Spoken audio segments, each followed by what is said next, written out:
The Great Hall of the Galactic Council was never quiet. For 10,000 years, representatives from 100 worlds had gathered in this ancient station floating at the center of known space. They argued. They traded. They made war and peace with words before weapons. The hall had seen empires rise and fall. It had witnessed the birth of alliances and the death of entire species. But today the hall was silent. Ambassador Axe of the Collective stood at the central platform. His gray skin was pale. His 4 eyes blinked rapidly as he struggled to find words. Around him, representatives from dozens of species waited. Some sat in chairs designed for their bodies. Others floated in liquid tanks. A few existed only as holograms, their true forms too large or too strange to attend in person. They all watched Axe. They all waited. 3 cycles ago, Axe finally said, the Draconian Empire launched its 8th fleet toward a small system on the outer edge of the galaxy. Their target was a planet called Earth. A murmur passed through the crowd. Most of them had heard of Earth. It was an unremarkable world orbiting an unremarkable star. The dominant species there called themselves humans. They were young. They were primitive. They had only recently discovered how to leave their own planet. By galactic standards, they were barely worth noticing. The Draconian High Command classified humanity as a pest species, Axe continued. They sent the 8th Fleet to cleanse the system, 1,200 warships, 3 million soldiers, the largest military force deployed in the last 500 years. High Admiral of the Draconian Empire sat in his designated section of the hall. He was a massive creature, covered in dark green scales. His yellow eyes watched Axe with cold patience. The Draconians were one of the oldest and most powerful species in the galaxy. They had conquered dozens of worlds. They had destroyed civilizations that refused to submit. To them, humanity was just another problem to be solved. The fleet was expected to complete its mission in 1 standard cycle, Axe said. They would destroy all human settlements, sterilize the planet, and claim the system for Draconian expansion. This was considered a simple operation. Routine. Axe paused. He looked down at the data pad in his hands. His fingers trembled slightly. The 8th Fleet never returned. The silence in the hall grew heavier. Representatives leaned forward. Even the Draconians stirred in their seats. No distress signals were received, Axe said. No communications of any kind. Our long-range sensors detected no debris fields, no radiation signatures from battle, no evidence of combat whatsoever. He looked up at the assembled representatives. 1,200 warships and 3 million Draconian soldiers have simply vanished, as if they never existed. High Admiral rose to his full height. He towered over the representatives around him. When he spoke, his voice was like stones grinding together. This is why we have called this emergency session, he said. The Draconian Empire demands answers. Where is our fleet? What happened to our warriors? His yellow eyes swept across the hall. Someone in this council knows something. Someone will tell us the truth. The other representatives shifted uncomfortably. The Draconians were not known for their patience. When they wanted answers, they usually took them by force. Elder Counselor N of the Etherian people rose slowly from her seat. She was ancient even by galactic standards. Her translucent body glowed with soft blue light. The Etherians were scholars and historians. They kept records of everything that happened in the galaxy. We have examined all available data, N said. Her voice was soft but carried clearly through the hall. Our observation posts detected the 8th Fleet entering the Sol system as planned. They established standard attack formation around the 3rd planet, Earth. She waved her hand, and a holographic display appeared in the center of the hall. It showed a small blue and green planet hanging in space. Around it, hundreds of red dots represented Draconian warships. This was the fleet's position 72 standard hours after arrival, N continued. They had completed their scan of the planet. They were preparing to begin orbital bombardment. She paused. And then this happened. The holographic display flickered. When it stabilized, every red dot was gone. The planet Earth floated alone in space, peaceful and undamaged. The fleet disappeared in less than 1 hour, N said. Our sensors detected no weapons fire, no explosions, no energy signatures of any kind. The ship simply stopped transmitting, all of them, simultaneously. The hall erupted into noise. Representatives shouted questions. Some demanded more information. Others accused the Etherians of hiding something. The Draconians hissed and growled among themselves. High Admiral slammed his fist against the railing in front of him. The sound echoed through the hall like a thunderclap. Everyone fell silent. Impossible, growled. The Eighth Fleet carried enough firepower to destroy a dozen worlds. Their shields could withstand a supernova. No primitive species could defeat them. No weapon could destroy them without leaving traces. He pointed at the holographic display. Something happened in that system. Something that someone in this council is hiding. Ambassador Axe raised his hands in a calming gesture. No one is hiding anything, High Admiral. That is precisely the problem. We do not know what happened. We have no information. We have only silence. Then we will find the truth ourselves, said. The Draconian Empire will send another fleet. We will go to Earth and burn the answers out of whatever remains. That would be unwise, said a new voice. Everyone turned to look at the speaker. She was commander of the military. She was smaller than most, but her reputation was large. She had solved dozens of impossible cases. She had uncovered secrets that entire empires had tried to hide. When investigated something, she found the truth. If we send another fleet without understanding what destroyed the first one, she said, we may simply lose more ships. We need information, not weapons. We need to investigate. Glared at her. And who would conduct this investigation? I will, said. Give me a small ship and a small team. I will go to Earth. I will find out what happened to your fleet, and I will bring back the truth. The hall buzzed with discussion.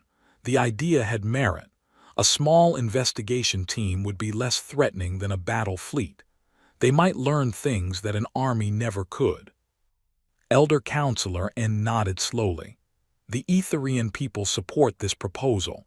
We will send one of our scholars to assist. Scholar has studied human civilization for many years. Her knowledge will be valuable. A young Etherian woman stood up in the Etherian section. She was smaller than N, her glow a lighter shade of blue. She bowed respectfully to the council. High Admiral considered the proposal. His eyes narrowed with suspicion. But he was not a fool. He knew that rushing into unknown danger was how empires fell. Very well, he said finally. But the Draconian Empire will not trust outsiders alone with this matter. One of our own will join the investigation. General S will accompany your team. He will represent Draconian interests and ensure that nothing is hidden from us. A Draconian officer stood up. He was older than most of his kind. His green scales faded to a dull gray in places. One of his eyes was missing, replaced by a glowing red mechanical implant. General S had fought in 100 battles. He had seen things that would drive lesser beings mad. If anyone could face the unknown and survive, it was him. I accept this duty, S said. His voice was quieter than but no less dangerous. I will find out what happened to our fleet, and if I discover that some treachery has occurred, I will personally ensure that those responsible pay with their lives. Commander nodded. Then we have an agreement. We leave at once. The ship they took was called the Quiet Observer. It was a research vessel, fast and well-equipped but not designed for combat. It had advanced sensors and communication systems. It could detect things that military ships would miss. The journey to Earth took 3 standard cycles. During that time, the 3 investigators reviewed everything they knew about humanity. Scholar provided most of the information. She had spent decades studying Earth from afar. She showed them images of human cities, recordings of human broadcasts, and translations of human literature. "They are a fascinating species," said as she displayed a map of Earth on the ship's main screen. "They call their planet Earth, which in their most common language means soil or ground. They are incredibly diverse. Hundreds of different cultures, thousands of different languages. They fight among themselves constantly, yet they also create remarkable art and music." General S studied the images with his one good eye. "They look weak," he said. "Soft bodies, no natural weapons, no scales or shells for protection. How did such creatures ever survive on their world?" "Through intelligence and cooperation," said. "Humans are not strong individually, but they work together in ways that few species can match. They share knowledge across generations. They build tools to overcome their physical limitations. In many ways, they are similar to us Etherians." "And yet they are barely spacefaring," Commander said. She was reviewing the technical data on human civilization. "According to our records, they only developed faster-than-light travel within the last century. Their ships are primitive. Their weapons are generations behind galactic standards. The Eighth Fleet should have destroyed them without effort." "That is what makes this mystery so troubling," agreed. "By every measure we have, humanity should not have been able to resist the Draconian attack. Yet clearly something happened, something that defies our understanding." General S growled low in his throat. Perhaps they had outside help. Perhaps some other power intervened. "Possible," said, "but who? No other spacefaring civilization exists in that region.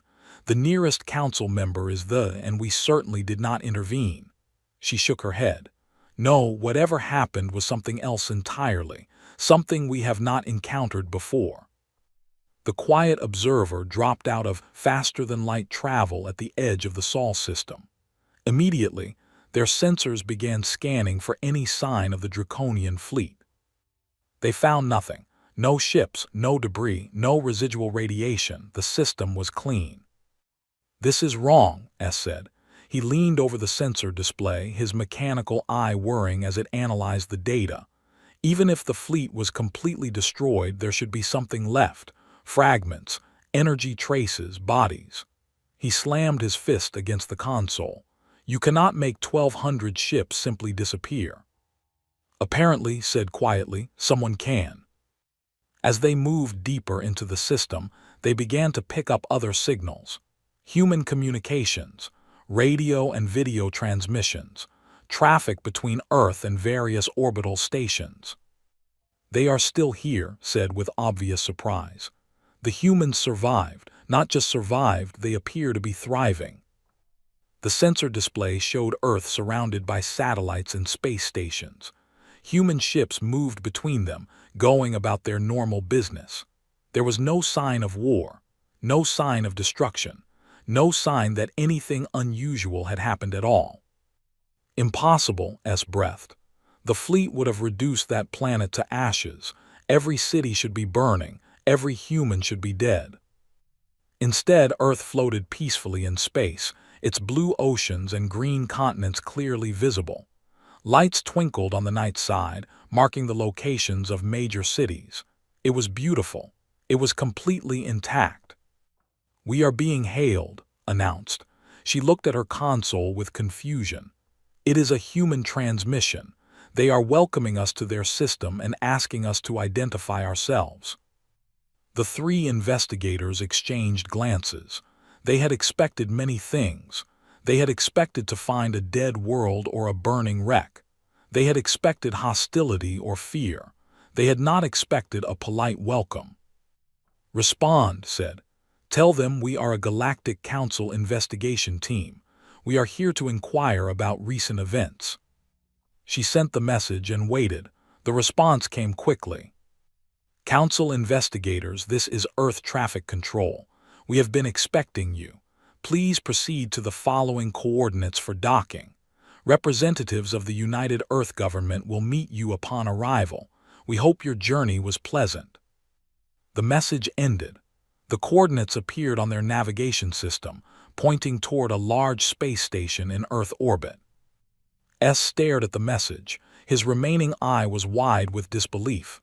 "They have been expecting us," he repeated. "They knew we would come." "It seems," said slowly, "that humanity knows more than we thought." The quiet observer changed course toward Earth. As they approached, they got a better view of the planet and its defenses, or rather its lack of defenses. The orbital stations appeared to be civilian. The ships moving around them were transports and cargo vessels. There were no weapons platforms, no military vessels, nothing that could possibly threaten a Draconian warship. "Where are their defenses?" S demanded.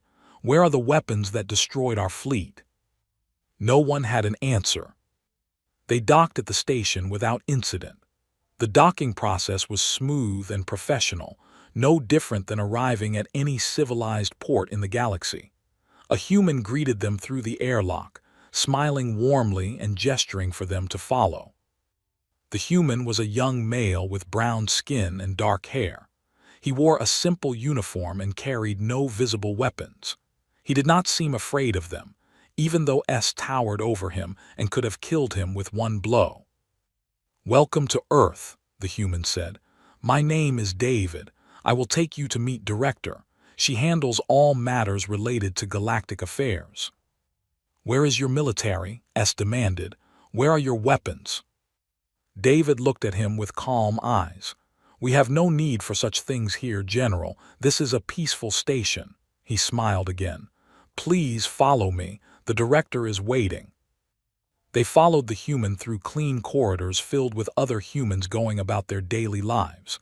Workers, scientists, families with children. Everyone they passed seemed happy and relaxed. No one showed any fear or hostility toward the alien visitors. S found it deeply disturbing. These people had faced an invasion force that could have destroyed their entire civilization. They should be terrified. They should be preparing for the next attack. Instead, they acted as if nothing had happened. Commander walked beside him, her sharp eyes taking in everything. "Notice the technology," she said quietly. "The materials, the design of this station." S looked more carefully. The walls were made of some substance he did not recognize. The lighting systems were more advanced than anything the Draconians used. The artificial gravity was perfectly calibrated, better than most council stations. "This is not primitive technology," he said. "This is advanced, possibly more advanced than our own." "That cannot be," S said. "Our intelligence said they were barely spacefaring." "Your intelligence," replied, "was clearly wrong." They reached a large door at the end of a corridor. David pressed his hand against a panel, and the door slid open smoothly. "Director will see you now," he said. They entered a spacious office with windows that looked out over Earth. The view was stunning. The planet filled the window, its atmosphere glowing in the light of the local star. A woman stood by the window, her back to them. She was tall for a human, with silver hair pulled back in a simple style. When she turned to face them, her eyes were sharp and intelligent. She studied each of them in turn before speaking. "Welcome to Earth," she said. "I am Director of the United Earth Defense Initiative. I understand you have questions about recent events." "Where is our fleet?" S demanded immediately. "What happened to 3 million Draconian warriors?" Director did not flinch. She did not look afraid. She simply met his gaze with calm certainty. "Your fleet attempted to invade our world," she said. "We handled the situation." "Handled?" S stepped forward threateningly. 1,200 warships do not simply get handled. What weapon did you use? What technology? Who helped you?" Smiled. It was not a cruel smile, but it was not friendly either. It was the smile of someone who knew something you did not. "No one helped us," she said. "We did not need help. You see, General, humanity has been preparing for this moment for a very long time." She gestured toward the window and the beautiful planet beyond. "Your empire made a mistake. You looked at our world and saw weakness. You saw primitives who could not possibly resist your power." Her smile widened slightly. "You were wrong." The three investigators stood in silence, staring at the human woman who spoke to them without fear, without hesitation. Outside the window, Earth turned slowly in space, peaceful, intact, untouched. Somewhere in this system, 3 million Draconians had died, and humanity was not going to tell them how. Not yet. Director stood before the three alien investigators like a stone wall. She was not tall compared to them. She was not armed. She had no visible protection. Yet she showed no fear, none at all. General S had fought enemies across 100 worlds. He had faced warriors twice his size. He had walked through fire and blood and never retreated. But something about this human woman made him uncomfortable in a way he could not explain. "You will tell us what happened," S growled. "The Galactic Council demands answers. The Draconian Empire demands justice." "Justice?" repeated. She tilted her head slightly as if considering the word. "Your empire sent 1,200 warships to exterminate my species. Every man, woman, and child on Earth was to be killed. Our cities were to be burned. Our history was to be erased." She paused. "And you speak to me of justice?" "You were classified as a pest species," S said. "Your elimination was approved by the Council." "Yes, it was," nodded slowly. "We know all about how the Council works, General. We know how younger species are evaluated. We know that any civilization deemed too weak, too primitive, or too inconvenient can be marked for extermination. We have been watching the galaxy for a very long time." Commander stepped forward. Unlike S, she approached the situation with calm professionalism. "Director, we are not here to threaten you. We are here to investigate. Something happened to the Draconian fleet. Something unprecedented. The Council needs to understand what that something was." Turned her attention to. Her expression softened slightly. "Commander, I appreciate your reasonable approach, but you must understand our position. We have just survived an attempted genocide. We have no obligation to explain ourselves to the very council that approved our destruction." "Then why allow us to come here?" asked. "Why welcome us at all?" "Because we want peace," said. "Humanity is not interested in war. We are not interested in conquest. We simply want to live our lives on our world without interference. If explaining some things to you helps achieve that goal, then we are willing to talk, within limits." Scholar had been quietly observing the interaction. Now she spoke up. "Director, I have studied human civilization for many years. Everything in our records indicates that your species should not have been able to resist the Draconian fleet. Your technology was documented as primitive. Your military was documented as minimal. Either our records were completely wrong or something fundamental has changed." Smiled at the Etherian scholar. "Perhaps both are true, Scholar. Perhaps your records were wrong because we wanted them to be wrong." The implication hung in the air. S felt his scales prickle with unease. "You are saying you deliberately deceived us. You made yourselves appear weak." "I am saying," replied carefully, "that humanity has learned certain lessons over the centuries. We watched your galaxy from afar. We saw how powerful species treated weaker ones. We saw civilizations burned because they were different. We saw entire peoples enslaved because they could not defend themselves." She met S's gaze directly. "We decided that we would not be one of those peoples." "So you hid your true capabilities," said. "You let everyone believe you were primitive while secretly developing advanced technology." "I did not say that," replied. "I simply pointed out that appearances can be deceiving." She gestured toward the door. "But perhaps you would prefer to see some things for yourselves. I am authorized to give you a limited tour of our facilities. You may ask questions. I will answer what I can." The three investigators followed out of her office and into a transit vehicle. It moved smoothly through tunnels and corridors, taking them deeper into the orbital station, and then down to the planet's surface. Through the vehicle's windows, they watched Earth grow larger. Clouds drifted over blue oceans. Green and brown continents spread beneath them. Cities sparkled with millions of lights. It was a beautiful world full of life. "How many humans live on this planet?" asked. 12 billion answered, give or take. S made a noise of surprise. That was a large population, far larger than most species managed on a single world. The Draconians had never achieved more than 8 billion on there before expanding to colonies. "We like to stay close to each other," said, noticing his reaction. "Humanity is a social species. We thrive in communities. Unlike some species, we have not spread across the galaxy. We prefer to remain here on the world where we were born." "Or perhaps," S said, "you have been prevented from expanding. Perhaps you were too weak to claim other worlds." Did not rise to the bait. "Perhaps," she agreed. "Or perhaps we simply chose not to.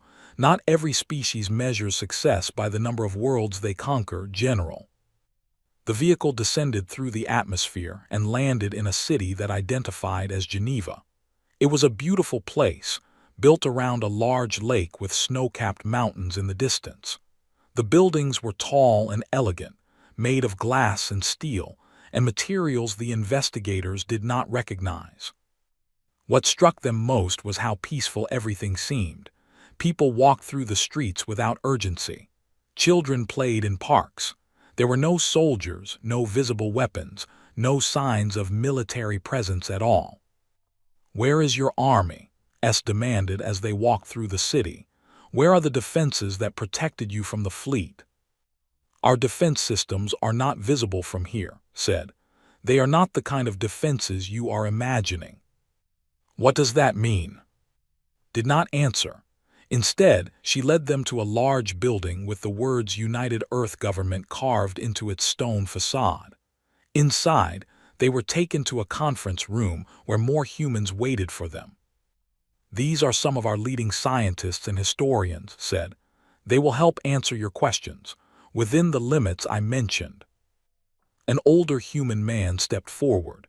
He had gray hair and kind eyes behind small glasses. "I am Dr. James," he said, "Director of Historical Research for the United Earth Archives. I understand you want to know how humanity survived the Draconian attack." "We want to know everything," S said. Doctor smiled gently. "Everything is quite a lot, General, but I can tell you some things." He activated a holographic display that showed a timeline of human history. Humanity has existed on this planet for approximately 300,000 years. For most of that time, we lived simple lives, hunting and gathering food. But about 10,000 years ago, we began to develop civilization, cities, agriculture, writing. "This is basic history," S interrupted. "We already know this." "Do you?" Doctor asked. "Do you know what happened in 2089? The investigators exchanged glances. According to their records, nothing significant had happened in 2089. Humanity had been slowly expanding into their solar system at that time, building colonies on their moon and on Mars. There was nothing remarkable about that year. In 2089, Doctor continued, a team of human explorers discovered something on Mars, something that changed everything. The holographic display shifted to show the red surface of Mars. A deep canyon appeared, and then the image zoomed into a cave system beneath the surface. "We found ruins," Doctor said. "Ancient structures buried deep under the Martian surface. They were millions of years old. They belonged to a species that visited our solar system long before humanity existed." Leaned forward with sudden interest. "The architects," she breathed. Doctor looked at her with surprise. "You know that name?" "It is a legend among my people," said. "Stories of an ancient race that seeded life across the galaxy. We thought they were myths." "They are not myths," Doctor said. "They were real, and they left behind more than ruins. They left behind technology, information, warnings." He paused. "They left behind the truth about what exists in this galaxy." The holographic display changed again. Now it showed images of strange artifacts, alien writing, and complex machinery. The investigators stared at the images with growing unease. We have spent the last 250 years studying what the architects left behind, Doctor said, learning their language, understanding their technology, discovering their secrets. He looked at S directly. The Draconians believed they were attacking a primitive species. They were wrong. We have been preparing for contact with the galaxy for over 2 centuries. We knew that someday someone would come to test us. We were ready. If you had this technology, S said slowly, why did you not use it to expand? Why did you not build an empire of your own? Because that is not what the architects wanted, Doctor said. And it is not what humanity wants. We have no desire to conquer. We have no desire to rule over others.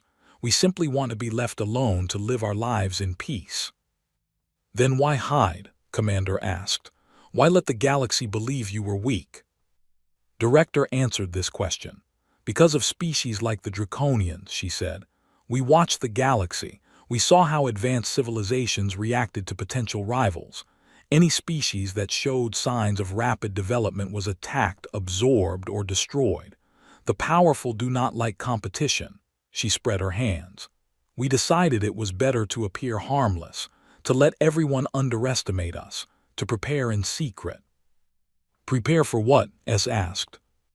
For exactly what happened, said. For the day when someone decided to wipe us out. For the moment when we would have to reveal what we truly are.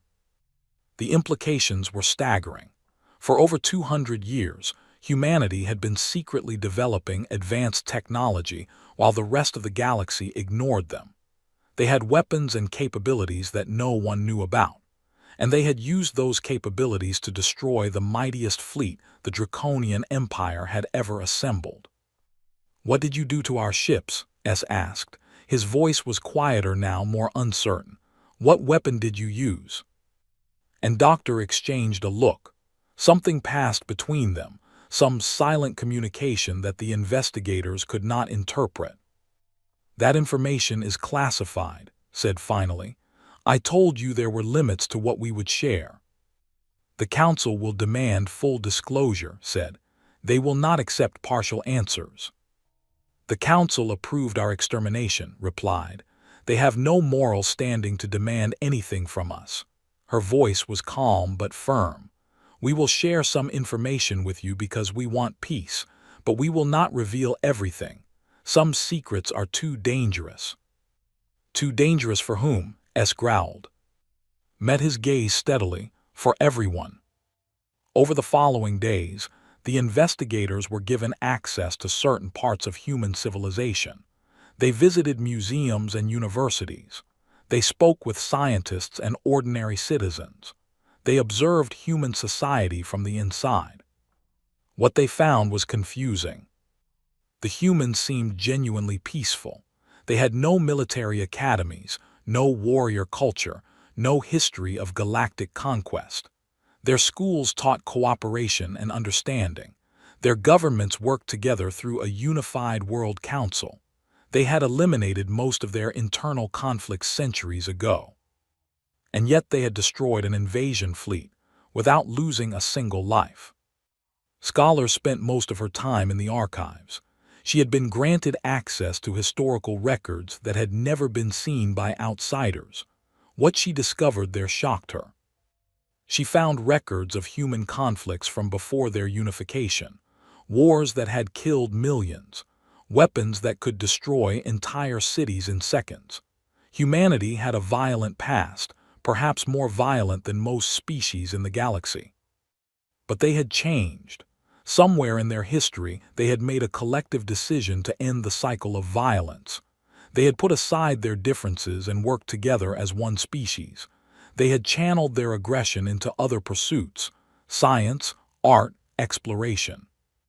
They had become peaceful not because they were weak, but because they had seen what violence truly meant. They had looked into the abyss of their own destruction and stepped back. Also found something else in the archives: references to something called the Prometheus Protocol. The name appeared in several classified documents, always surrounded by the highest levels of security. When she tried to access those files, she was politely but firmly That information is not available to outside researchers, the archive keeper told her. It relates to matters of planetary security. Reported her findings to the other investigators. The name Prometheus meant nothing to them, but the fact that it was so heavily protected suggested it was important. Prometheus was a figure in human mythology, explained. A being who gave fire to humanity against the wishes of the gods. He was punished for sharing forbidden knowledge. An appropriate name for a secret weapon, observed.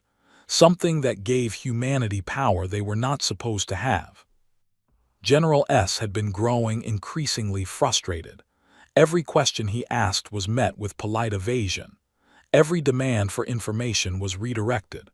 The humans were friendly, welcoming, and completely unwilling to explain how they had destroyed his people's fleet. "They are playing with us," S said during one of their private meetings. "They invite us to their world, show us their cities, let us speak with their people, but they tell us nothing that matters." "I disagree," said. "They have told us something very important. They have shown us that everything we believed about humanity was wrong. They are not primitive. They are not weak. They have been watching us for centuries, preparing for this moment." She shook her head slowly. "That is frightening enough on its own." "But how did they destroy the fleet?" S demanded. "That is what we came here to learn. That is what we must report to the council." "Perhaps they will tell us," said quietly, "eventually." "What do you mean?" "I have been studying their behavior," said, "the way they speak to us, the things they show us and the things they hide. I believe they are evaluating us, testing us." She looked at S. "They want to see if we can be trusted." "Trusted with what?" "With the truth." On the 5th day of their investigation, Director called them to her office. Her expression was serious but not hostile. She stood by the window again, looking out at the stars. "You have been patient," she said, "more patient than I expected. I know you have many questions that remain unanswered. I know this frustrates you." She turned to face them. "I have decided to show you something that will answer some of your questions, though perhaps not in the way you expect." "What will you show us?" asked. Was silent for a moment. When she spoke again, her voice was heavy with something that might have been regret. "I will show you what remains of the Draconian fleet." The 3 investigators stared at her. For days they had assumed that the fleet had been completely destroyed, vaporized, erased from existence, but words suggested something different. "The fleet still exists?" S asked. His voice was rough with sudden hope. "There are survivors." Looked at him. Her eyes were filled with something that might have been pity. "There are no survivors," she said, "but the ships remain. I will take you to them, and then you will understand why we have been so reluctant to explain." She led them back to their ship. As they prepared for departure, S felt a strange mixture of emotions. Hope that he might find answers, fear of what those answers might be, and beneath it all, a growing sense that he was about to witness something that would change his understanding of the universe forever. The quiet observer lifted off from Earth and headed toward the outer reaches of the solar system. Behind them, the blue planet grew smaller and smaller until it was just another point of light in the darkness. Ahead of them lay the truth, and the truth, S was beginning to suspect, would be more terrible than anything he had imagined. The journey to the outer solar system took several hours. Director traveled with them, sitting quietly in the passenger section of the quiet observer while Commander piloted the ship. No one spoke much. The atmosphere was heavy with anticipation and dread. General S stood at the main viewport, watching the darkness of space slide past. Behind them, the sun grew smaller. Ahead, there was nothing but empty blackness and distant stars. He had seen many terrible things in his long life. He had walked through the ruins of destroyed cities. He had counted the bodies of fallen warriors. He had witnessed the extinction of entire species. But something about this situation felt different. Something felt wrong in a way he could not explain. Scholars sat nearby, reviewing data on her portable console.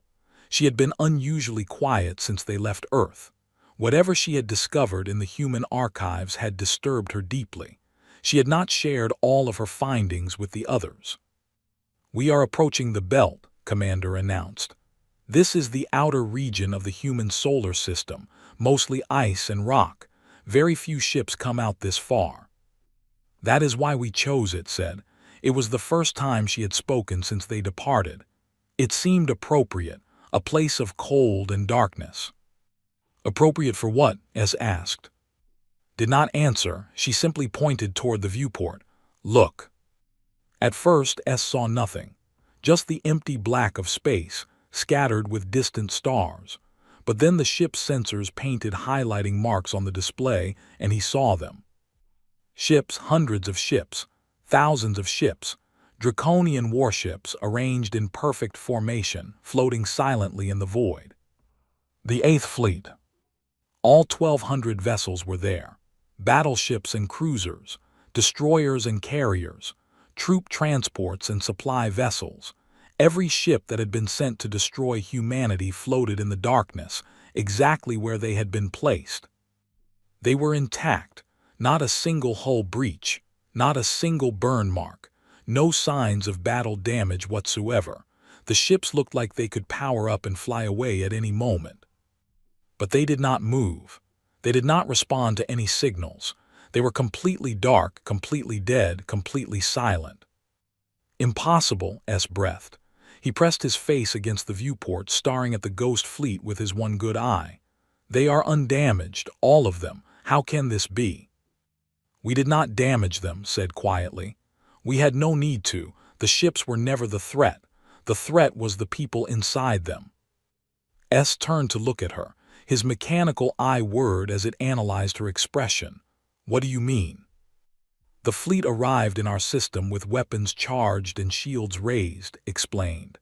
"They broadcast a message to our entire planet. Surrender or die, total extermination. No negotiations, no mercy." She paused. "We chose a third option." "What option?" Was silent for a long moment. When she spoke again, her voice was careful and measured. "We activated our defense system. It did not target the ships. It targeted the crews." A cold feeling spread through S's body. He had assumed that the humans had some kind of advanced weapon, some technology that could destroy ships without leaving traces. But this was something different, something worse. "You killed the crews," he said slowly, "but left the ships intact." "Yes." "All 3 million of them." "Yes." Commander stood up from her pilot's seat. Her gray face was pale with shock. "That is not possible. No weapon could do that. No technology could kill every person on every ship simultaneously without damaging the vessels themselves." "Our defense system is not a conventional weapon," said. "It does not use missiles or energy beams. It does not create explosions or radiation."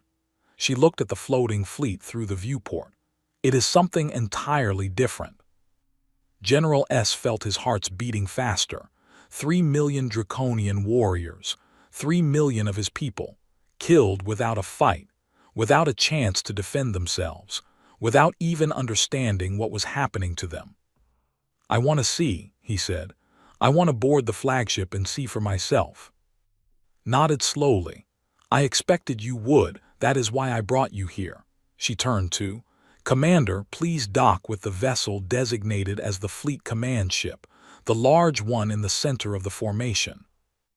Guided the quiet observer toward the flagship. Up close, the ship was enormous. It dwarfed their small research vessel like a mountain dwarfs a pebble. The Draconian Empire had built their warships to intimidate, to demonstrate their overwhelming power. The flagship was the largest vessel in the fleet, capable of carrying 50,000 crew members and enough weapons to destroy a moon. Now it floated in silence, as dead as a stone. The docking procedure was difficult. The flagship systems were completely offline, so had to use manual overrides to attach their ship to an external airlock. When the connection was secure, S immediately moved toward the exit. "Wait," said. "Before you go in, there is something you should know. What you will see inside is disturbing. The crew did not die peacefully. They did not die in pain either, but the experience of seeing them may be difficult." "I have seen death before," S said. "I am not afraid." "I know," replied, "but this is different from any death you have seen." S did not respond. He opened the airlock and stepped into the flagship. The interior was dark. Emergency lighting flickered in some sections, casting weak red shadows across the corridors. The air was cold and stale. The life support systems had shut down long ago, and the temperature had dropped to nearly freezing. S activated his suit's heating system and moved forward. His footsteps echoed in the empty corridors. The sound was wrong. Draconian ships were never quiet. They were always filled with the sounds of activity, voices, machines, the rumble of engines. This silence was unnatural, wrong. He found the first body in a corridor near the airlock. It was a young Draconian soldier lying on the floor as if he had simply fallen asleep. There were no wounds on his body, no burns, no cuts, no signs of violence at all. His eyes were open, staring at nothing. His mouth was slightly open. His expression was one of confusion rather than fear or pain. S knelt beside the body and examined it carefully. The soldier's scales were intact. His armor was undamaged. His weapon was still in its holster, unfired. Whatever had killed him had done so instantly, without giving him time to react. The investigators caught up to him. They stood in silence, looking at the dead soldier. "He did not suffer," said quietly. "None of them did. The process is instantaneous. One moment they were alive, the next moment they were not." "What process?" S demanded. "What killed him?" "We call it the Prometheus Protocol," said. "It is our ultimate defense system, our last resort against any threat that cannot be stopped by conventional means." S stood up and continued down the corridor. The further he went, the more bodies he found. They were everywhere, in hallways, in rooms, at control stations, on the bridge, in the mess hall, in their sleeping quarters. Thousands of Draconians, all dead in the same way. No wounds, no signs of struggle, just death, sudden and complete. On the bridge, S found the fleet commander. Admiral had been one of the most decorated officers in the Draconian military. He had conquered a dozen worlds. He had crushed rebellions and ended wars. He had been chosen to lead the attack on Earth because he was the best. Now he sat in his command chair, dead like all the others. His clawed hands still rested on the armrests. His yellow eyes stared at the main, which showed only static. Whatever he had seen in his final moments had been replaced by meaningless noise. S accessed the bridge's emergency data recorder. The system was designed to survive almost anything, storing information even when the rest of the ship lost power. He downloaded the final hours of the fleet's existence. The recording showed the fleet arriving in the Sol system. They had approached Earth with confidence, their weapons charged and their shields raised. Admiral had broadcast the standard extermination ultimatum, giving humanity one standard cycle to surrender before the bombardment began. The humans had not surrendered. They had not responded at all. The fleet had interpreted this silence as defiance or perhaps simple despair. They had begun preparations for the attack. Then something had happened. The recording showed Admiral suddenly stopping mid-sentence. His eyes went wide. His hands went to his chest. Around him, other officers began to collapse. Alarms went off as across the ship fell unconscious or died at their stations. The process took less than 1 minute. In that single minute, every living being on every ship in the fleet died. No weapons were fired. No enemy vessels appeared. Nothing attacked them from outside. They simply died all at once, as if someone had switched off their lives. The last image on the recording was Admiral's face as life left his body. He did not look afraid. He looked confused. He had died without understanding what had killed him. S played the recording for the others. They watched in horrified silence. "What did this?" Commander asked. Her voice was barely a whisper. "What kind of weapon kills 3 million people without leaving a trace?" Scholar was looking at, her translucent face was troubled. "In the archives, I found references to the Prometheus Protocol. I could not access the details, but I found enough to suspect something." She paused. "This was not a weapon that humans built, was it? This is something they found." Met her gaze. For a moment she seemed to be weighing her words carefully. Then she nodded. "You are partly correct," said. "The Prometheus Protocol is not entirely something we built. It is something we are." "What does that mean?" S demanded. "Speak plainly." Walked to a viewport and looked out at the silent fleet. When our explorers found the architect ruins on Mars, they discovered many things, technologies we could barely understand, star charts showing thousands of worlds, records of civilizations that rose and fell millions of years ago. She paused. "And they found information about us, about humanity, about what we really are." "What are you?" asked. "We are not native to Earth," said. "Our species was created, engineered, seeded on this planet 300,000 years ago by the architects. They placed us here for a purpose." The investigators stared at her. The idea that humanity was an artificial species was shocking enough, but the implication of her words was even more disturbing. "What purpose?" S asked. "The architects were scientists, observers. They watched the galaxy for millions of years. They saw civilizations rise and fall. They saw empires conquer and destroy. They saw the same patterns repeat over and over again. Aggressive species would emerge, develop weapons, and use those weapons to dominate or exterminate others. The cycle of violence never ended." Turn to face them. The architects tried to break that cycle. They tried diplomacy. They tried intervention. They tried everything they could think of. Nothing worked. The aggressive species always won. The peaceful ones always died. She paused. So they decided to create something new, a species that could survive, a species that could not be exterminated. "They created humanity," said softly. "Yes, they took an existing primate species on Earth and modified it. They gave us intelligence and creativity and adaptability, but they also gave us something else, something hidden deep in our biology, a defense mechanism that would activate only in the most extreme circumstances." "The Prometheus Protocol," said. Nodded. "When humanity faces an existential threat, when we collectively recognize that our species is about to be destroyed, something happens. Our brains begin to resonate with each other. Billions of minds connecting, synchronizing, focusing on the same target. And when that connection reaches a certain threshold, we emit a signal." "What kind of signal?" S asked. He was not sure he wanted to know the answer. "A biological signal. It travels faster than light. It passes through shields and armor as if they were not there. It targets specific biological markers in the threatening species." Looked at S with something like sympathy. "When 12 billion humans looked at your fleet and collectively decided that you were a threat to our existence, the protocol activated. The signal went out, and every Draconian within range simply stopped living." The bridge was silent. The dead watched with empty eyes. S tried to process what he had heard. Humanity was not a natural species. They were a weapon, a biological weapon created by an ancient race to end the cycle of galactic violence.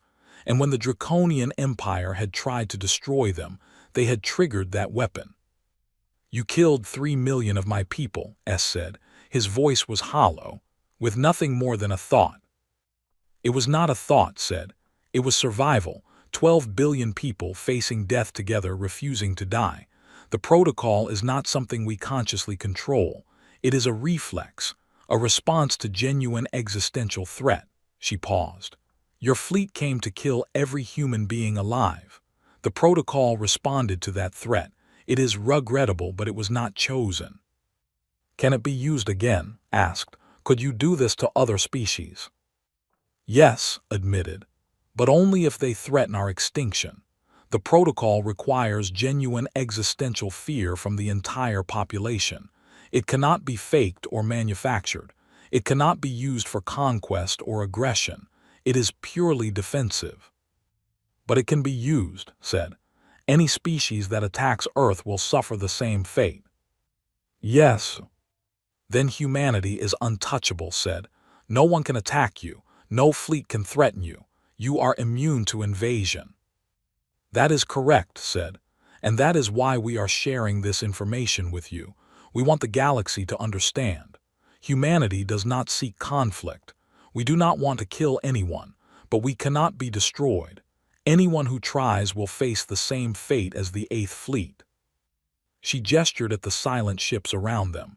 This is our message to the galaxy. This is our warning. Leave us alone and we will live in peace. Attack us and you will die. It is that simple. S looked at the bodies of his people scattered across the bridge. 3 million warriors, killed without firing a single shot. The mightiest fleet his empire had ever assembled, reduced to a graveyard of silent ships. He had come here seeking answers. He had found them. But they were not the answers he wanted. They were not answers that anyone would want. The Council will need to know about this, Commander said. Her voice was steady, but S could see the fear in her eyes. They will need to understand what humanity is. Yes, agreed. That is why we allowed this investigation. That is why I brought you here. The truth must be known, not to threaten anyone but to prevent future tragedies like this one. She walked toward the exit of the bridge, then stopped and turned back. General S., I am sorry for the loss of your people. I mean that sincerely. We did not want this war. We did not start it, but we had no choice but to end it. She paused. I hope that someday your empire will understand. I hope that someday we can have peace. She left the bridge. The others followed slowly. S remained behind for a moment, alone among the dead. He reached out and touched the cold scales of Admiral's hand. The Admiral had been his friend once. They had trained together, fought together, celebrated victories together. Now was dead, and S was left with the terrible knowledge of why. Humanity was not a weak species to be conquered. They were not primitives to be exterminated. They were something else entirely, something that the galaxy had never seen before. They were survivors, and they had proven that nothing and no one could take that away from them. S bowed his head in respect for the fallen. Then he turned and walked back to the ship, leaving the dead to their endless silence. The journey back to Earth passed in silence. General S sat alone in a corner of the ship, staring at nothing. Commander focused on piloting. Scholar reviewed her notes again and again, as if hoping to find some detail that would make everything make sense. Director had returned with them. She understood that the investigators needed time to process what they had seen. She did not try to fill the silence with words. Some things required quiet contemplation. When they reached Earth orbit, spoke for the first time in hours. Before you return to the Council, there is one more thing I would like to show you.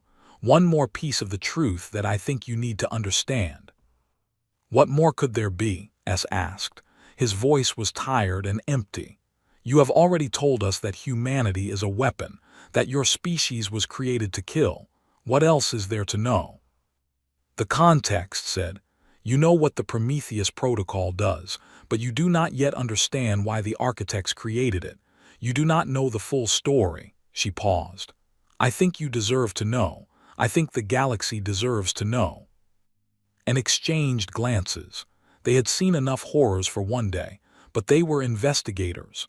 Their job was to find the truth, no matter how terrible it might be. Show us, said. Led them back down to Earth, to a facility hidden deep beneath the Swiss Alps.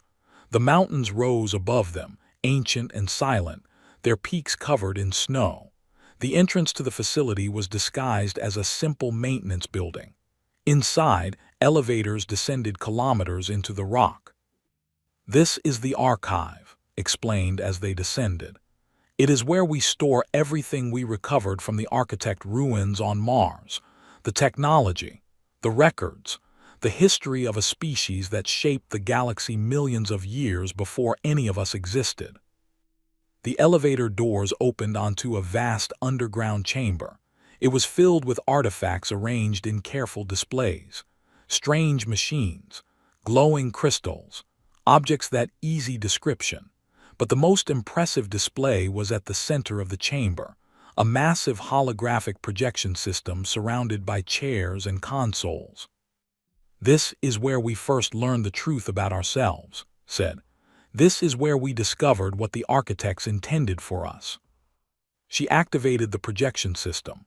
The chamber filled with light, and suddenly they were standing in the middle of a star map. Thousands of points of light surrounded them, each one representing a star system. Lines connected some of the points, showing relationships and connections that the investigators did not understand. "The architects were the first intelligent species in this galaxy," began. "They emerged over 1 billion years ago when the universe was still young. They spread across the stars, exploring, learning, cataloging everything they found. For millions of years they were alone, the only intelligent life in existence." The holographic display shifted to show strange beings. They were tall and graceful, with elongated limbs and large heads. Their skin was gray and smooth. Their eyes were huge and dark. They did not look threatening. They looked curious, gentle. "They watched as other species began to evolve," continued. "They were excited at first.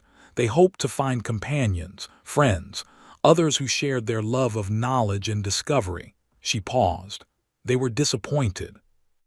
The display changed again. Now it showed scenes of violence, alien species fighting, cities burning, worlds dying. The images came faster and faster, showing endless cycles of war and destruction.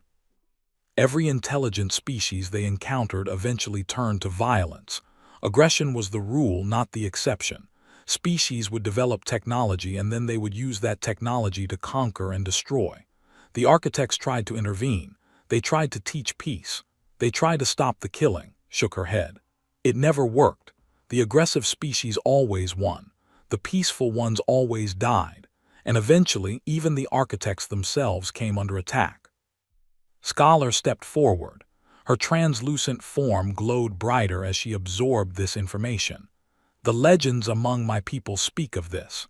The great wars that nearly destroyed the galaxy, the extinction of the first civilizations." "Yes," said, "the architects fought back, but they were not warriors. They lost billions of their own people before they finally managed to defend themselves. And when the fighting stopped, they realized something terrible. The galaxy would always be like this. Violence was not an accident. It was the natural state of intelligent life. Peace was the exception, not the rule. So they created humanity," said, "as a weapon against violence." "Not exactly," replied. "They created humanity as a balance, an immune system for the galaxy." She gestured at the holographic display, which now showed a map of the Milky Way with dozens of points highlighted. Over millions of years, the architects seeded life on hundreds of worlds. They created species with the potential to develop intelligence. They hoped that some of these species would grow beyond their violent nature, would evolve into something better. "What happened to those species?" Es asked. "Most of them were destroyed," said, "by aggressive civilizations that saw them as threats or resources. The architects watched as their children were wiped out, one, by the same cycle of violence they had tried to end." The display showed worlds being bombarded from space, civilizations being exterminated, species dying without ever reaching their potential. It was a gallery of genocide stretching across millions of years. Finally, the architects realized that they needed a different approach. Simply creating peaceful species was not enough. Those species needed to be able to defend themselves. They needed to be able to survive in a hostile galaxy. Looked at the investigators. So they created humanity. "We are different from the other species they seeded," she continued. "We were engineered to be adaptable, to be resilient, to survive anything that the galaxy could throw at us. And we were given the Prometheus Protocol. the ability to strike back against any species that tried to destroy us. Why us? S asked. Why choose humans for this purpose? Because of our nature, said. Humans are unique in the galaxy. We are capable of both great violence and great compassion. We can be warriors when we need to be, but we can also be peacemakers. We can unite against a common enemy, but we can also cooperate with former enemies when the fighting is done. She paused. The architects believed that we had the potential to break the cycle, to show the galaxy that there was another way. But the protocol is a weapon, pointed out. How does killing 3 million Draconians show another way? Because it only activates against existential threats, said. The protocol cannot be used for conquest. It cannot be used for aggression. It can only be used for survival. Humanity cannot attack others with it. We can only defend ourselves. She spread her hands. The architects wanted to create a species that could not be destroyed but also could not become destroyers themselves.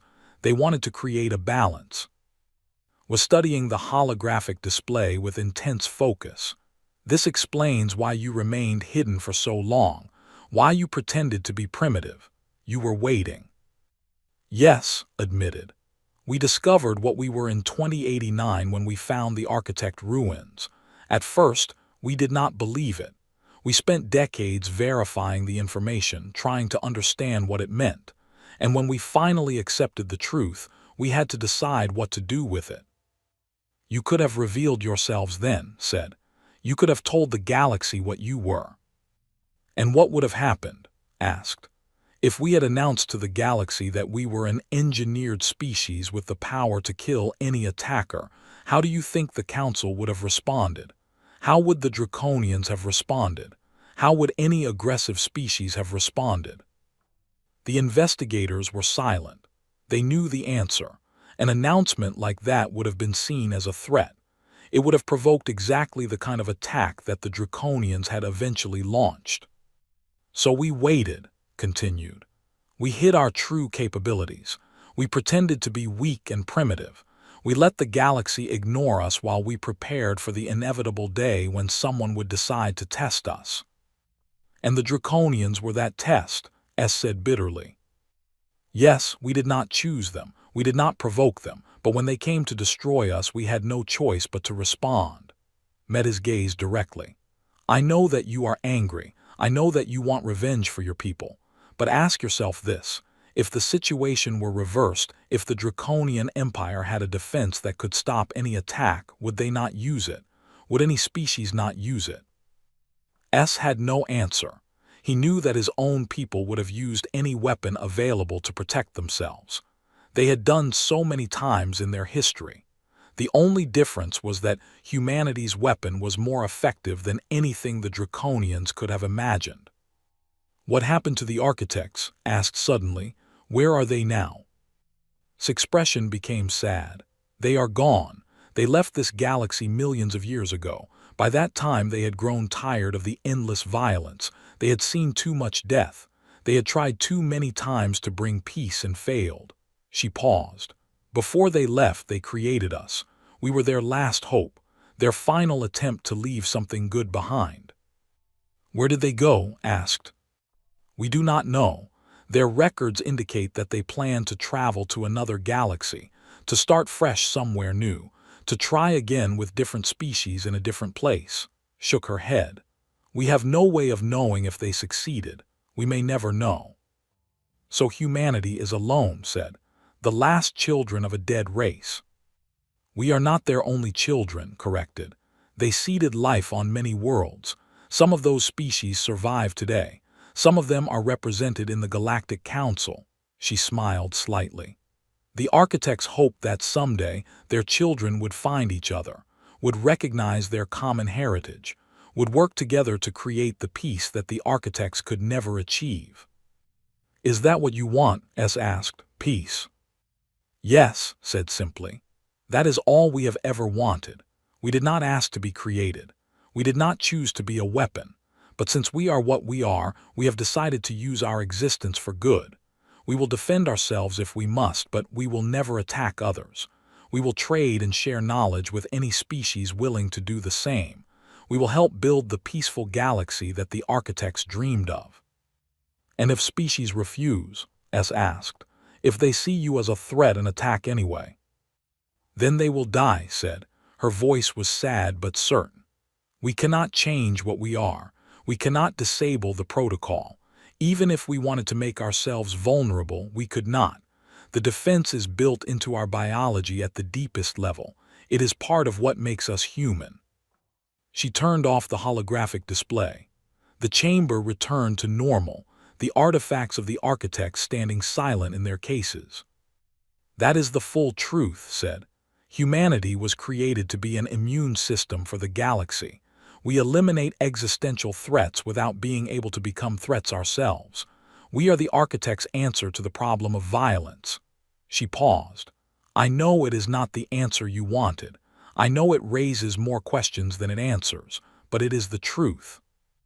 The investigators stood in silence, trying to process everything they had learned. The implications were staggering. If what's said was true, then humanity was not just another species. They were the key to ending the cycle of violence that had plagued the galaxy since the beginning. But they were also terrifying. A species that could kill any attacker with nothing more than collective will. A species that was immune to invasion. A species that could not be controlled or contained by conventional means. General S thought about his people. The Draconian Empire had conquered dozens of worlds. They had crushed enemies without mercy. They had believed themselves to be the strongest species in the galaxy. Now they knew that they were not. Now they knew that there was something stronger. The question was, what would they do with that knowledge? "You have given us much to think about," Commander said finally. "We must return to the Council and make our report.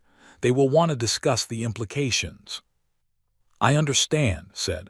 "Before you go, I want to make one thing clear.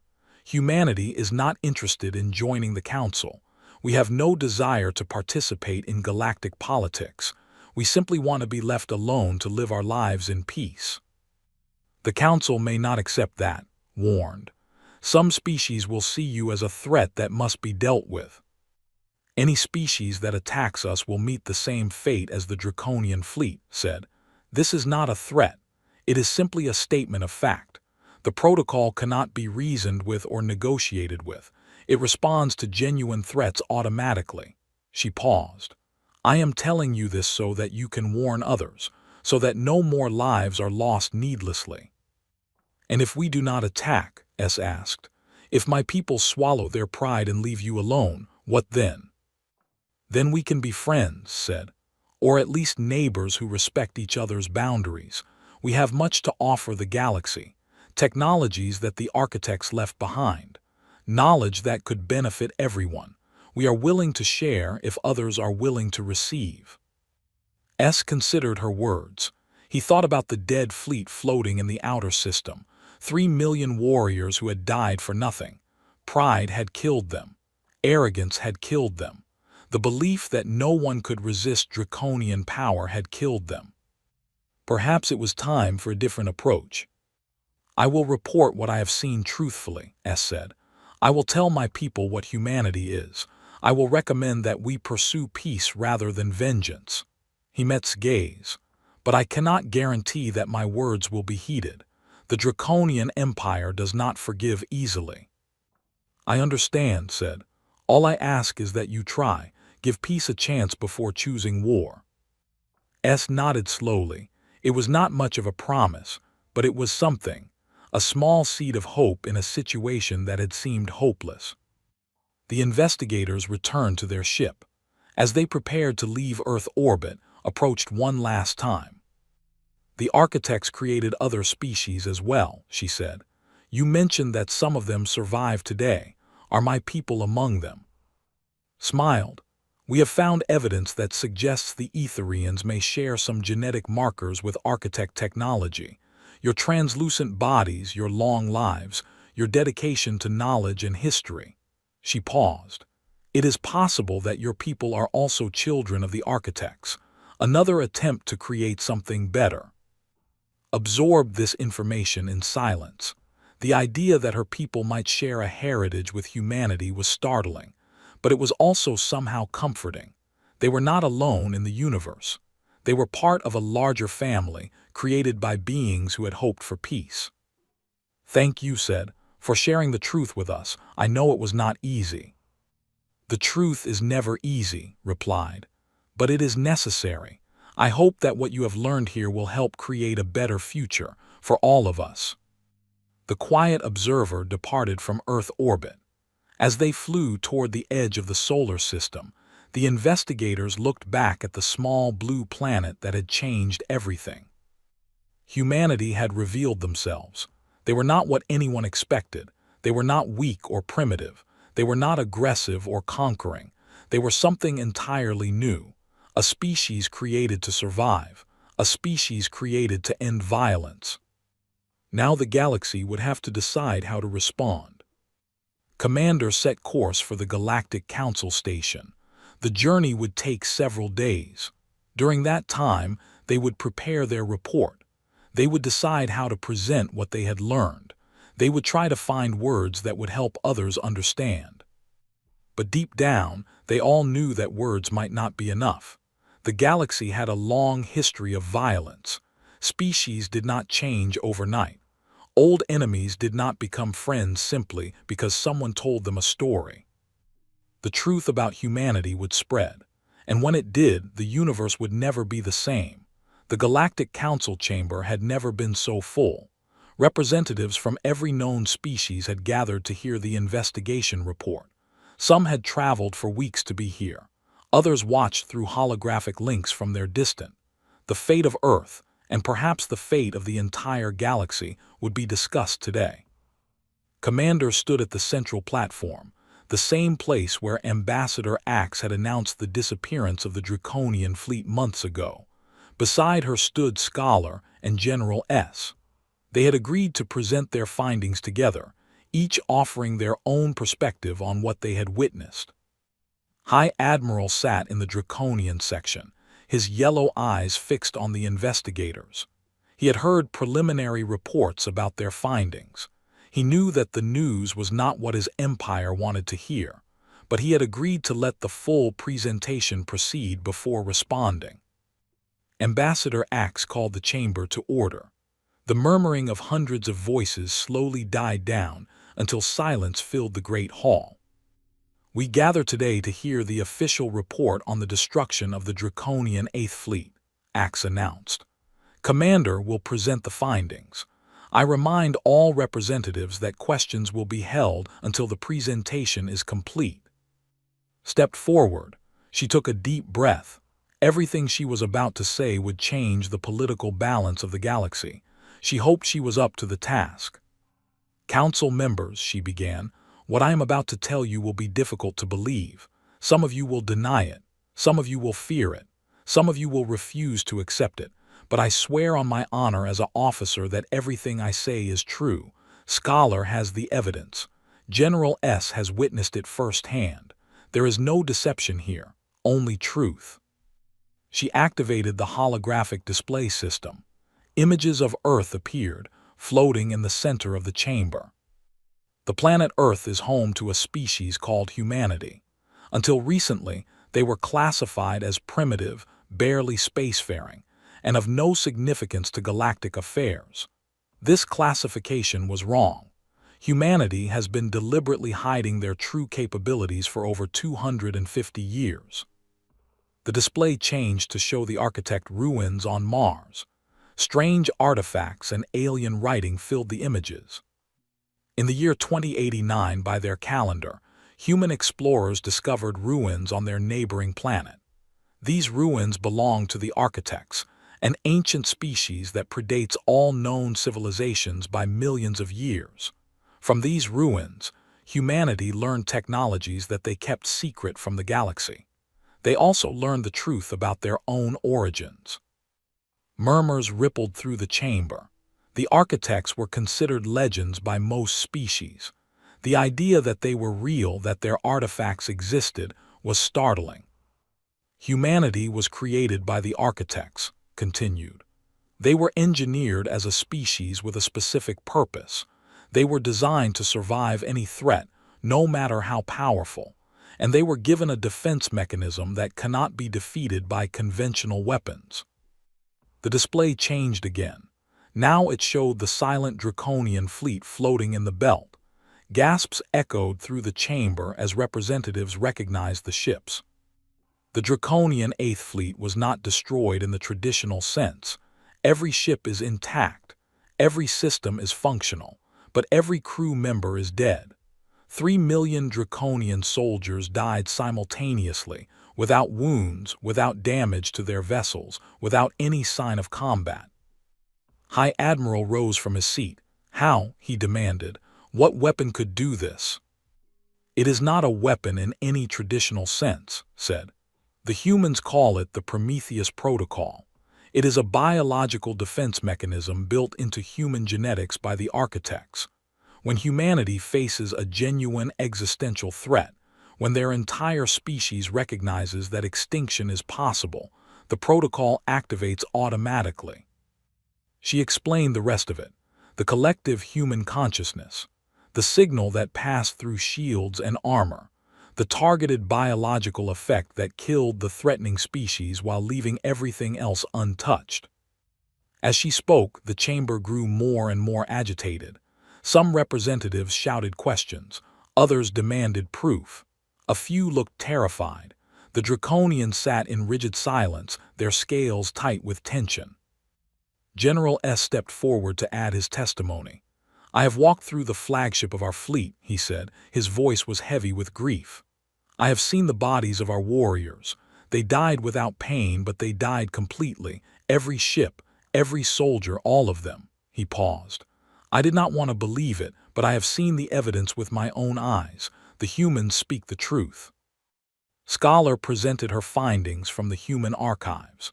She showed the documentation of the architect discoveries.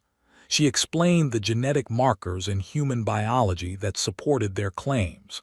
She described the safeguards built into the protocol that prevented it from being used offensively. The protocol cannot be activated deliberately, said.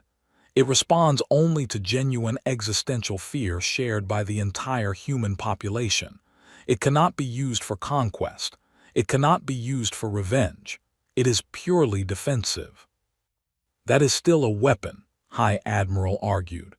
A species that cannot be attacked is a species that can do whatever it wants without consequences. No, replied. Humanity has had the protocol for over 200 years. In that time, they have not expanded beyond their home system. They have not threatened any other species. They have not attempted to conquer or dominate. She paused. They have simply lived in peace. That is all they want. That is all they have ever wanted. The debate that followed lasted for hours. Representatives argued about what humanity's existence meant for galactic politics. Some demanded that Earth be isolated, cut off from all contact with other species. Others suggested preemptive attacks using unmanned weapons or biological agents.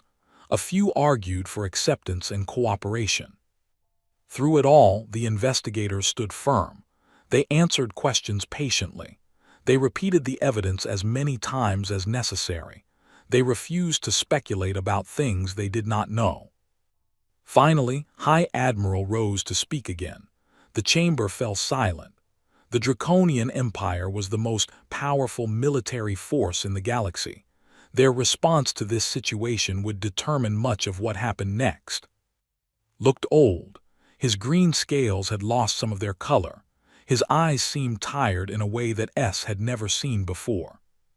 My people have conquered many worlds, said. His voice was quiet but carried through the silent chamber. We have believed ourselves to be the strongest species in the galaxy. We have taken what we wanted.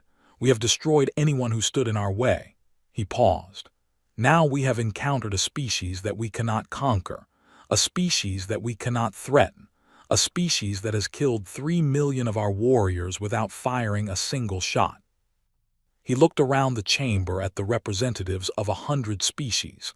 Many of them had been enemies of the Draconian Empire. Many of them had suffered under Draconian aggression. They watched him with a mixture of fear and curiosity. I will not lie to you, continued. Part of me wants revenge. Part of me wants to send every ship we have to Earth and burn that planet to ashes. But I am not a fool. I have seen the evidence. I understand what would happen if we tried. He turned to look at the holographic display, which still showed the silent fleet in the belt. Those were good warriors, strong warriors. They followed orders and did their duty. They died because we sent them to attack a species that could not be defeated. His voice grew heavy. Their deaths are on our hands, not humanity's. We chose to invade. We chose to threaten extinction. The humans simply defended themselves. A rumble went through the Draconian section.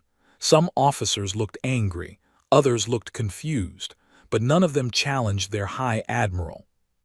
The Draconian Empire will not attack Earth again, announced. We will formally recognize humanity's right to exist. We will pursue diplomatic relations instead of military conquest. He paused. This is not surrender. This is wisdom. There is no honor in fighting an enemy that cannot be beaten. There is only death. The chamber erupted in noise. Some species cheered the announcement. Others protested. Arguments broke out between representatives. It took Ambassador Axe several minutes to restore order. When the chamber was quiet again, General S stepped forward. He had one more thing to say. I have spent my entire life serving the Draconian military, S said. I have fought in 100 battles. I have killed more enemies than I can count. I believe that strength came from weapons and ships and the willingness to destroy those who opposed us. He looked at the holographic display of Earth. I was wrong. True strength is not the ability to kill. True strength is the ability to survive. Humanity has that strength. They have had it all along. They simply chose not to use it until they had no other choice. He turned to face the chamber. The humans taught me something on their world. They showed me that violence is not the only answer. They showed me that peace is possible if both sides are willing to try. He paused. I am a warrior. I have been a warrior my entire life. But even warriors can learn. Even warriors can change. He removed his military insignia and placed it on the platform in front of him. I will not fight against humanity. I will not seek revenge for our fallen warriors. Instead, I will work for peace. I will use whatever influence I have to prevent more needless deaths. He met the eyes of every representative who would look at him. I hope that others will do the same. The chamber was silent. No one had expected this. A Draconian general advocating for peace was unprecedented. Some species did not believe it was real. Others watched with cautious hope. Elder Counselor N of the Etherians rose slowly. Her ancient voice carried through the chamber. The council has much to discuss, she said, but I believe that a vote is needed on one matter immediately. Humanity has requested to be left in peace. They have not asked for council membership. They have not asked for anything except to be allowed to live their lives without interference. She paused. I move that the council formally recognize Earth as a protected world. Any attack on humanity will be considered an attack on the council itself. The motion surprised many representatives. Protection status was normally reserved for species that were too weak to defend themselves. Humanity clearly did not need protection. But N explained her reasoning. This is not about protecting humanity. This is about protecting ourselves. If humanity is attacked, they will defend themselves. The attacking species will die. This will destabilize the galaxy and lead to more violence. She paused. By granting protection status, we send a clear message to all species. Leave Earth alone. This benefits everyone. The vote was taken. It was not unanimous. Some species refused to accept that humanity could not be challenged. Some believed that protection status was a sign of weakness, but the majority voted in favor. Earth was now protected by galactic law. 3 months later, a small ceremony was held in the council chamber. A new chair was being added to the assembly, not for a representative but for an observer. Humanity had finally agreed to send someone to the council, not to participate in politics, but to communicate and build relationships. Ambassador was the first human many species had ever seen in person. She was a tall woman with dark hair and calm eyes. She wore simple clothing and carried no weapons. She looked almost fragile compared to some of the massive aliens around her. But everyone in the chamber knew what she represented: the species that could not be destroyed, the children of the architects, the immune system of the galaxy. Approached the central platform and faced the assembled representatives. For a long moment, she simply looked at them, studying their faces, their bodies, their expressions. Then she spoke. "I come before you today as a representative of humanity," she said. Her voice was clear and steady. "I am not here to threaten you. I am not here to demand anything. I am here to offer something that my species has always valued: hope." She activated a holographic display showing Earth and its surrounding space. For 300,000 years, humanity lived on one small planet isolated from the rest of the universe. We fought among ourselves. We struggled to survive. We made terrible mistakes, but we also learned.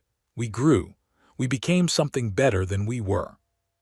The display changed to show human achievements: art and music, science and technology, cities and gardens, hospitals and schools, children playing in sunlight. We did not ask to be created by the architects. We did not ask to be given the burden of the Prometheus Protocol, but we have accepted what we are. We have tried to use our existence for good. Paused. We offer this same hope to all of you. She looked around the chamber at the representatives of 100 worlds. The architects believed that peace was possible. They believed that intelligent species could learn to live together without violence. They created us as proof of that belief. She spread her hands. "We cannot force you to choose peace. We cannot make you stop fighting among yourselves, but we can show you that another way exists. We can prove that survival does not require conquest, that strength does not require cruelty." She lowered her hands. "Humanity extends its hand in friendship to all who come in peace. We will trade, we will share knowledge, we will help those who ask for help, we will never attack first, we will never seek to dominate others." She paused. "But we will also never be victims again. The days of exterminating species you consider inferior are over. If you attack us, you will die. If you attack each other, we will not intervene. But know this: the architects created us to end the cycle of violence. And someday, whether it takes centuries or, that cycle will end." She smiled. It was a genuine smile, warm and hopeful. "I look forward to that day. I hope that some of you will live to see it." The chamber was silent for a long moment. Then slowly applause began to spread. It started with the Etherians, then spread then to other species. Not everyone joined in. Some species sat in stony silence, but many clapped, many cheered. It was not peace, not yet. The galaxy was too old and too violent for that, but it was a beginning, a seed planted in rocky soil. Ambassador took her seat in the observer's chair.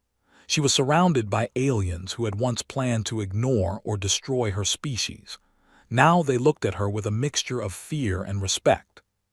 She did not mind the fear. Fear could become understanding. Understanding could become trust.